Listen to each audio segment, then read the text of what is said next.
सुबह और इसकी तवक्को की जा रही थी कि लोग निकलेंगे, लेकिन इतनी बड़ी तादाद में निकलेंगे इसका अंदाजा नहीं था। दो जगहों से लॉन्ग मार्च का आगाज हुआ जहां पे सुबह लोग निकले और वहां पे इक्का दुक्का वाकयात भी हुए, झड़पें हुई, लड़ाई हुई, काफी डंडे भी चले और बहुत सारे लोग जख्मी भी हुए। चंद शहादतों की भी इतला है, लेकिन अभी तक चीजें कंफर्म नहीं हो रही। तो काफिला रुका नहीं है, बल्कि लोगों ने कंट्रोल कर लिया शहर के ऊपर, सड़कों के ऊपर, और वो आगे बढ़ना शुरू हो गए। एक तो जनाब मीरपुर से बड़े काफिले निकले हैं और दूसरा डुडियाल से। ये दो जो है वो बिगनिंग वाले पॉइंट्स हैं, बिल्कुल जहां से काम शुरू होता है, डुडियाल और मीरपुर से। ये नक्शा मैं आपके सामने रखता हूं। ये है जी आजाद कश्मीर का नक्शा। ये बिल्कुल बारीक नक्शा है। ये नीचे सबसे अगर आप गौर से देखें तो नीचे बिंबर का इलाका है, उसके ऊपर मीरपुर का एरिया है।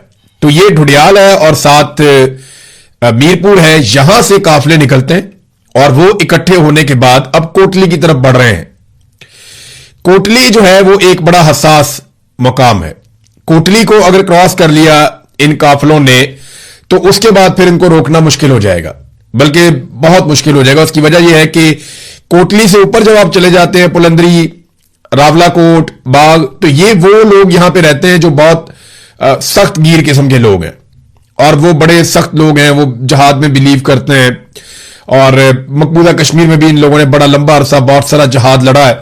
तो यहां के लोग जो हैं वो बड़े सख्त तबीयत के हैं और जो हार्डकोर टीमें हैं जो ज्वाइंट अवामी एक्शन कमेटी से ताल्लुक रखती हैं वो यही की हैं, यानी रावलाकोट के और पुलंदरी के लोग हैं। तो कोटली का एक बड़ा चैलेंज है जिसको इस बहुत बड़े इज्तिमा ने क्रॉस करना है। हजारों की तादाद में इसमें लोग हैं। कई इलाकों में मारपीट जो है वो रिपोर्ट हुई है अभी तक। और कोटली से कुछ इतलात के मुताबिक 3 और कुछ इतलात के मुताबिक 7 अफराद के जांबहक होने की इतला आई। उसके अलावा कोटली से पता चला है कि 5 सिक्योरिटी एहलकार भी जख्मी हुए हैं और दर्जनों शहरी जख्मी हुए हैं।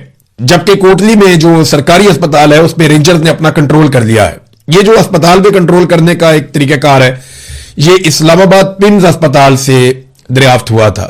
जब 26 नवंबर 2024 को गोलियां मारी गई पाकिस्तान तहरीक इंसाफ के वर्कर्स को, तो उसके बाद लोग वर्कर्स को उठा के अस्पताल की जाने भागे। तो करीबी अस्पताल जो था वो पिम्स अस्पताल था। तो जैसे ही लोग पिम्स अस्पताल पहुंचते गए तो वहां पे सिक्योरिटी फोर्सेस की गाड़ियां खड़ी थी, वो लोगों को उठा के गाड़ियों में डाल के गिरफ्तार करना शुरू हो गए। तो ये एक तरीकाकार रखा गया था पहले गिरफ्तारियों का। तो आजाद कश्मीर में भी इसी तरीकाकार पे जो कोटली के अंदर अस्पताल है उस पर रेंजर्स ने कंट्रोल किया हुआ है। वहां से जो मकामी इंफॉर्मेशन या रिपोर्ट्स आ रही है उनके मुताबिक वीडियोस बहुत मुश्किल से आ रही हैं, लेकिन बहुत सारी वीडियोस अब मेरे पास मौजूद है। पूरा इनबॉक्स भरा हुआ है, बड़े पैमाने पे लोग मैसेजेस कर रहे हैं और वीडियोस भिजवा रहे हैं। कोई ना कोई बंदोबस्त उन्होंने कर रखा है कि इंफॉर्मेशन पहुंच जाए। तो बरतानिया में यहां पे इंफॉर्मेशन, मेरे ख्याल में इस्लामाबाद में इंफॉर्मेशन पहुंचे, उससे पहले बरतानिया में इंफॉर्मेशन पहुंच जाती है।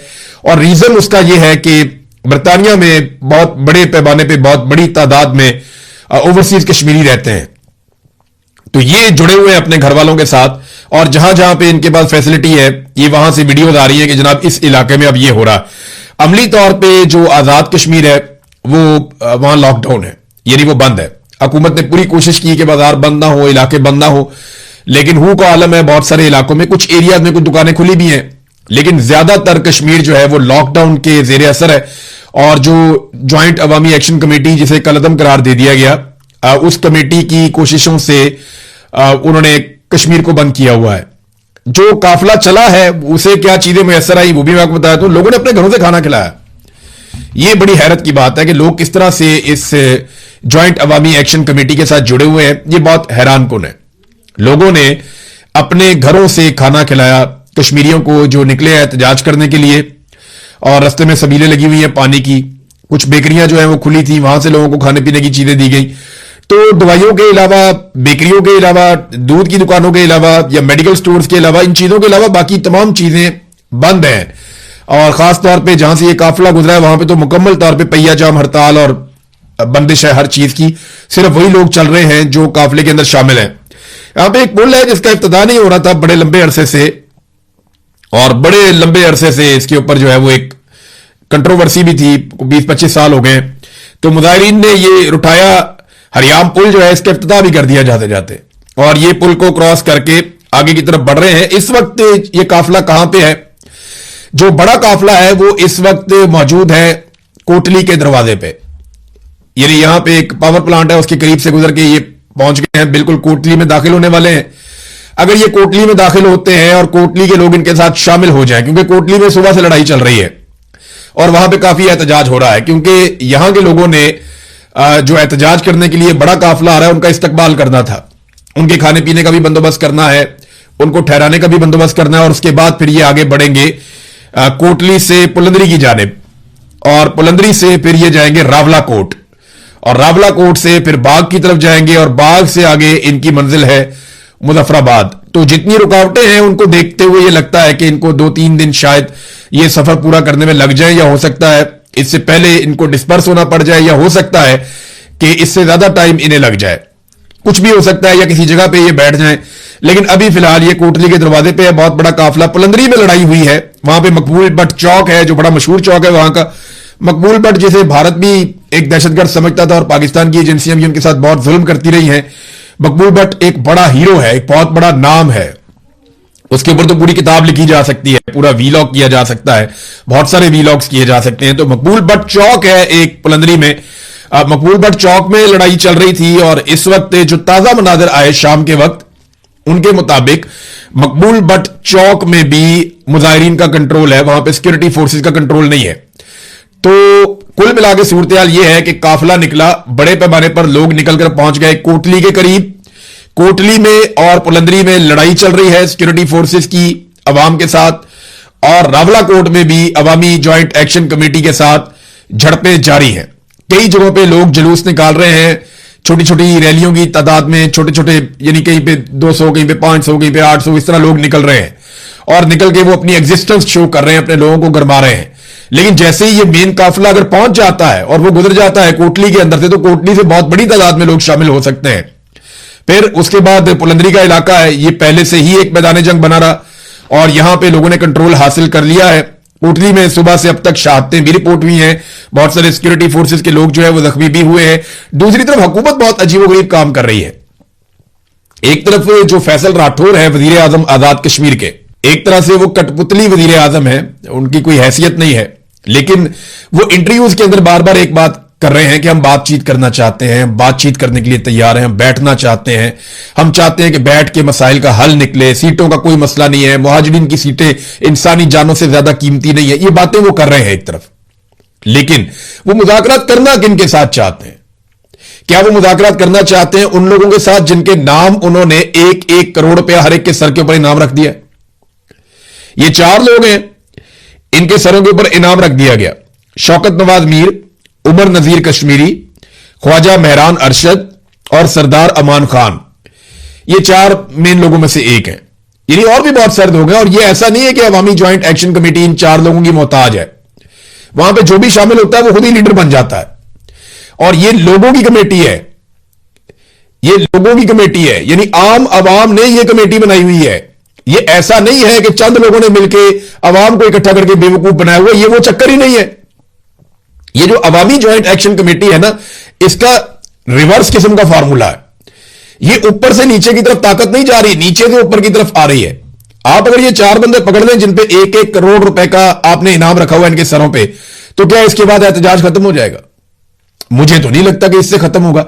एहतजाज खत्म होगा बातचीत के जरिए से, या ताकत के बहुत अंधे इस्तेमाल के जरिए से, कि आप बहुत सारे लोग मार दें, बहुत तबाही फैला दें, आप एक ऐसी नफरत का बीज बो दें जो तनावर दरख्त बनेगा ही बनेगा।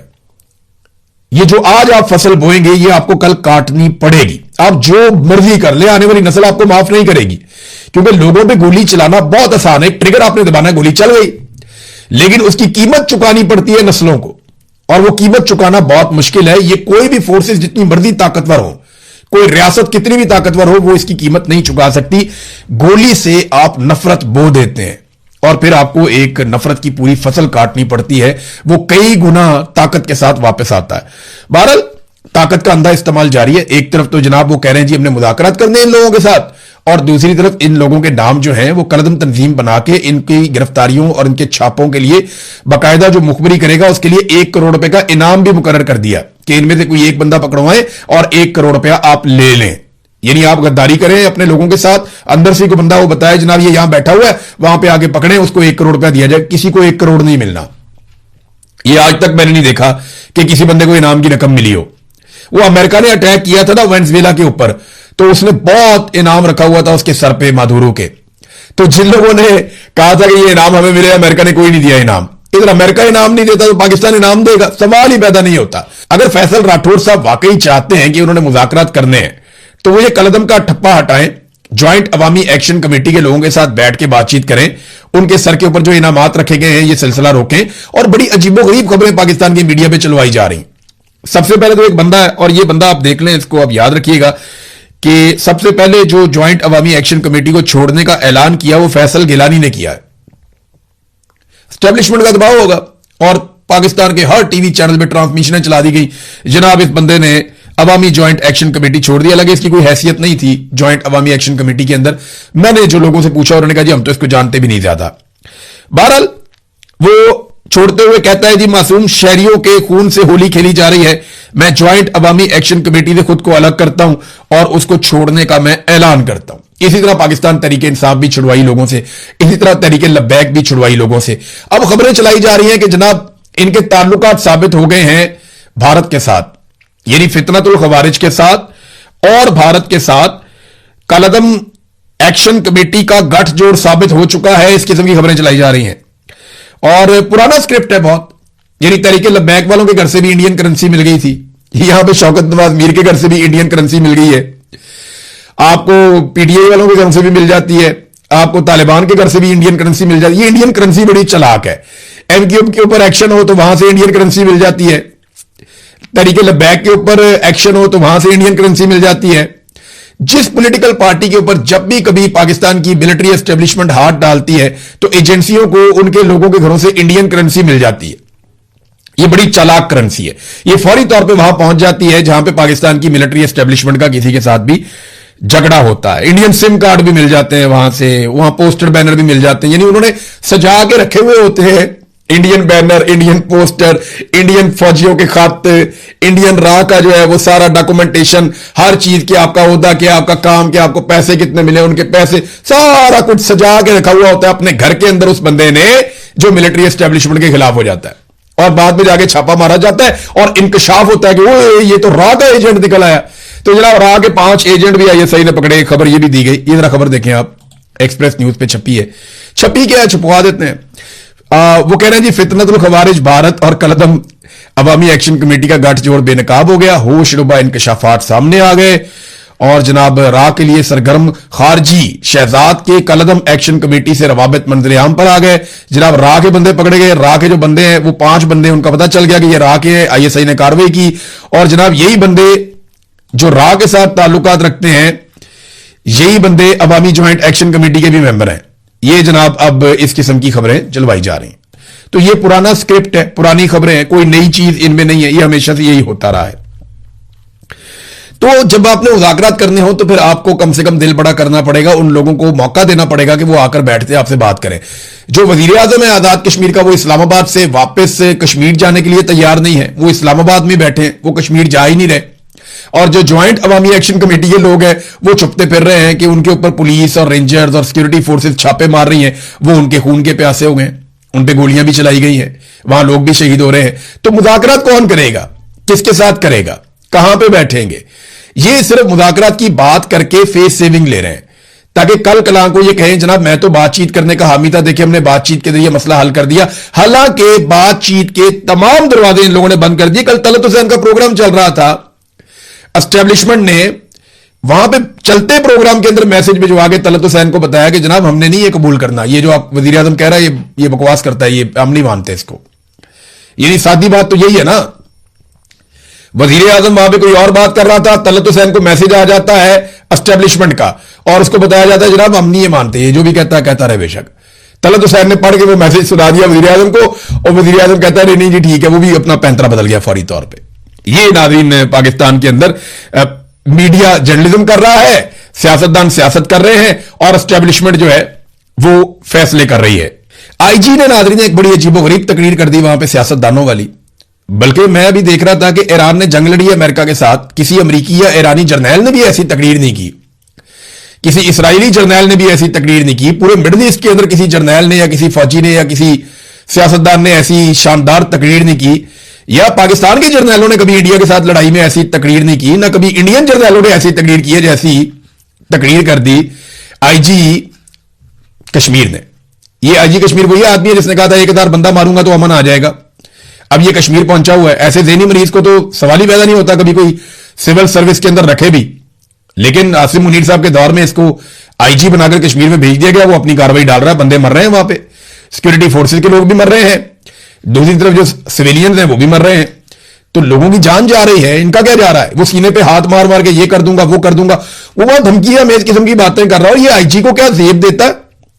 अब चाहे इस्लामाबाद का आईजी हो, चाहे कश्मीर का आईजी हो, ये जिस तरीके से सीना ठोक रहे हैं अवाम के सामने, क्या ये अवाम का सामना भी कर सकते हैं? जो अवाम अपने टैक्स के जरिए से आपको तनख्वाह देते हैं, आपको पालते हैं, आप उनके खिलाफ ऐसा रद्देमल कैसे दे सकते हैं? जब भी आप अवाम के पुरअमन एहतजाज के ऊपर जाके अटैक करेंगे, क्रैकडाउन करेंगे, तो लोग आगे से रिएक्ट करेंगे। अब जस्टिफाई नहीं किया जा सकता, जो शहीद हुए पुलिस वाले वो हमारे भाई हैं, हमारे सिक्योरिटी फोर्सेस के लोग भी हमारे अपने बच्चे हैं, वो कौम के बच्चे हैं, लेकिन कौम के बच्चों को लड़ाने वालों के खिलाफ बोलना, अगर इतनी जरूरत है तो, अगर इतना हौसला है तो बात कर और ये कह कि कौम के बच्चों को लड़ाने वाले जो हैं वो कौम के मुजरिम हैं, जिन्होंने लाकर सिविलियंस को और फोर्सेस को आमने सामने खड़ा कर दिया। वो तकरीर ऐसे कर रहा है जैसे वो मकबूजा कश्मीर में जा रहा है, मकबूजा कश्मीर फतह करने के लिए। ओ भाई, ये कश्मीर है, आजाद कश्मीर है, ये अपने लोग हैं, इनको ऐसे नहीं मारना। जितना गुस्सा और जितने जज्बात तुम दिखा रहे हो, अगर इतने जज्बात दूसरी तरफ से भी दिखाए गए, ये तो बहुत बड़ा तसादुम हो जाएगा। तो ये जल्दी पर तेल का काम कर रहे हैं। और ये ऐसे बेवकूफ लोग सिर्फ अपनी जाती तशहीर के लिए और अपनी जाती वाहवाह के लिए और गुड बुक्स में आने के लिए, बड़े बड़े ताकतवर लोगों की या एस्टेब्लिशमेंट की गुड बुक्स में रहने के लिए वो इस तरह के ब्लंडर करते हैं, और कीमत इन ब्लंडर्स की बाद में कौम अदा करती है। अहमद फरहाद साहब ने बड़े जबरदस्त तरीके से एलैबोरेट किया कि ये अवामी ज्वाइंट एक्शन कमेटी का जो एक लॉन्ग मार्च निकला है, इसके मकासद क्या है, और ये बार बार वो कमेटी बता चुकी है, और उन्होंने बाकायदा इसको लिख कर भी बताया, बोल कर भी बताया। मैं आपके सामने, नंबर 1, उन्होंने कहा जी ये तहरीक है ना, ये पाकिस्तान के खिलाफ नहीं है। नंबर 2, किसी इदारे के खिलाफ नहीं है। नंबर 3, किसी कौम के खिलाफ नहीं है। नंबर 4, ये बुनियादी अवामी हुकूक की तहरीक है। नंबर 5, अशराफिया की मुराद के खिलाफ है। नंबर 6, सियासी इंजीनियरिंग के खिलाफ है कि 12 सीटों से जो सियासी इंजीनियरिंग की जाती है और पूरे निजाम को कंट्रोल करके एक सरकारी ऑफिसर या एक फौजी ऑफिसर वो पूरा का पूरा कश्मीर का खित्ता चला रहा होता है, तो ये नामुनासिब है, वो ये कहते हैं। सियासी इंजीनियरिंग के खिलाफ है, गैर कानूनी और गैर मंतकी नशिस्तों के खिलाफ है, सेहत की नाकस सहूलियात के खिलाफ है, नाकस इंफ्रास्ट्रक्चर के खिलाफ है, कई अशरों की महरूमियों के खिलाफ है। ये जनाब वो तहरीक है, और इसको उठाकर इंडिया के साथ, मुझे बताएं ये सारे काम इंडियन राह चाहती है कि पाकिस्तान में ये सारे काम हो, या भारतीय खुफिया एजेंसी पाकिस्तान में ये काम करना चाहती है? पाकिस्तानी एजेंसियां क्या कर रही हैं वो देख लो आप पाकिस्तानी टीवी के ऊपर। आज इमरान खान की फिर मुलाकात नहीं हुई, इमरान खान से मुलाकात मुकम्मल तौर पे बंद है। उनकी बहनें, आज मंगल का दिन था, वो फिर गए मिलने के लिए, उन्होंने मुलाकात करने नहीं दी। एक तरफ उन्होंने नेशनल लेवल के सबसे बड़े लीडर की मुलाकातें बंद की हुई हैं, दूसरी तरफ पाकिस्तान के तमाम टीवी चैनल के ऊपर इमरान खान का नाम लेना मना है। लेकिन जो खैबर पख्तूनख्वा से नाराज अरकान का एक टोला बनाया गया है, वो अब इंटरव्यूज दे रहे हैं और वो इमरान खान का तस्करा कर रहे हैं, इमरान खान की रिहाई मांग रहे हैं, इमरान खान की रिहाई के लिए तहरीक का लायामल मांग रहे हैं, और वो सारा कुछ पाकिस्तान के नेशनल टीवी चैनल पे चल रहा है। जरा अपने आप से पूछिए आप एक दफा कि जिस आदमी का नाम पाकिस्तान के नेशनल टीवी चैनल्स पे नहीं लिया जा सकता, उसकी रिहाई की तहरीक चलाने का मुतालबा पाकिस्तान के नेशनल टीवी चैनल्स पे चल रहा है, और कुछ नाराज अरकान सो कॉल्ड वो मुतालबा कर रहे हैं और वो टीवी पे चल रहे हैं। पहले तो पूछो तुमने कौन सी कुर्बानी दी है भाई इमरान खान को बाहर निकालने के लिए? मुझे सुहेल अफरीदी से कोई हमदर्दी नहीं है, वो जो कर सकता था उसने नहीं किया। सुहेल अफरीदी के पास बहुत बड़ा मौका था, अभी भी है, लेकिन सुहेल अफरीदी ने मौके से फायदा नहीं उठाया। उसने नौजवानों को इकट्ठा नहीं किया जो वो कर सकता था, कोई हमदर्दी नहीं है। लेकिन दूसरी तरफ ये जो नाराज अरकान है, जिस तरीके से इनको पाकिस्तान का नेशनल टीवी चला रहा है और इमरान खान की रिहाई के मुतालबात भी नेशनल टीवी पे चला रहा है, ये ऑर्गेनिक नहीं है।